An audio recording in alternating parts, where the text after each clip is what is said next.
దేవునికి స్తోత్రాలు. అందరికీ వందనాలండి. మా ఛానల్ వీక్షిస్తున్న ప్రతి ఒక్కరు కూడా మా హృదయపూర్వక వందనాలు.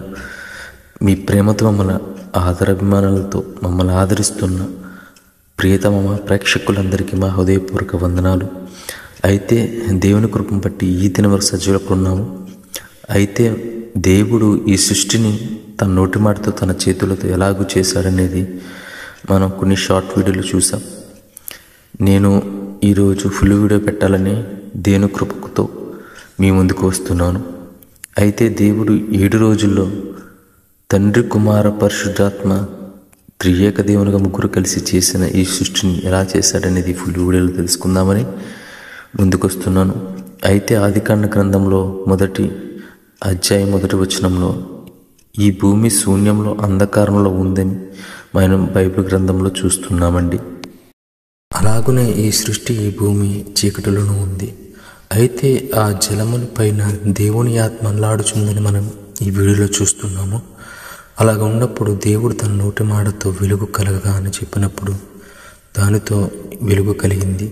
అలాగ వెలుగు కలగగానే దేవుడు భూమిని, ఆకాశమును, జలములను వేరుపరిచినన్నాడుగానే సమస్తము కూడా ఆ నోటి మాటతో మొత్తం వేరువేరుగా అయినవి. అలాగునే దేవుడు ప్రతిదానికి పేరు పెట్టాను.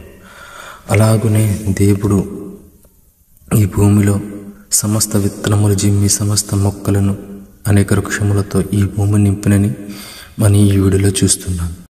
దేవుని నోటి మాట పలకగానే సమస్తం కూడా మొక్కలు భూమి నుంచి పుట్టికి రావడం మనం చూస్తున్నాం వీడియోలో.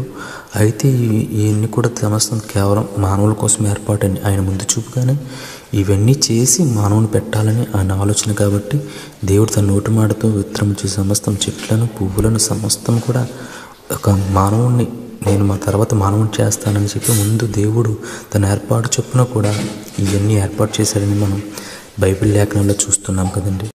అలాగనే దేవుడు సూర్యచంద్ర నక్షత్రం రాత్రి పగలను ఏర్పాటు చేశాను.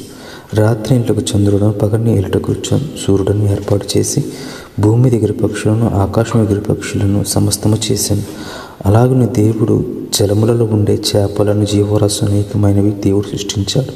అయితే భూమి మీద నివసించే సమస్త జంతువులను, భారీ జంతువులను, అనేకమైన క్రూర మృగాలను కూడా దేవుడు తన నోటి మాటతో వేశాడు. చూస్తున్నారు కదా, ఈ వీడియోలో చూస్తున్న ప్రతి ఒక్క జంతువులను కూడా దేవుని ఏర్పాటు బట్టి ఇవి భూమి మీద తిరుగులాడుచున్నాను మరి ఎరుగుతుంది.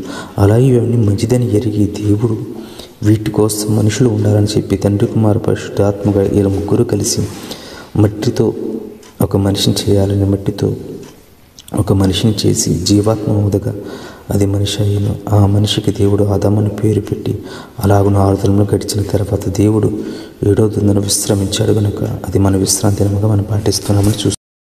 ఈ విధముగా 6 దినములు దేవుడు ఈ సృష్టిని, ఈ భూమిని, సమస్త ప్రాణజీవులను చేశాడు. అలాగున 7వ దినం విశ్రాంతి దినంగా ప్రకటించి ఆయన విశ్రాంతి తీసుకున్నారు. అలాగునే ఈ బైబిల్ 6 దినముల కోసం మనం చెప్పింది మనం విన్నాం. ఇంకా దేవుడు ఏమేమి చేశాడనే సమస్యను తెలుసుకునడానికి మా ఛానల్ సబ్స్క్రైబ్ చేసుకోండి. Thank you for watching.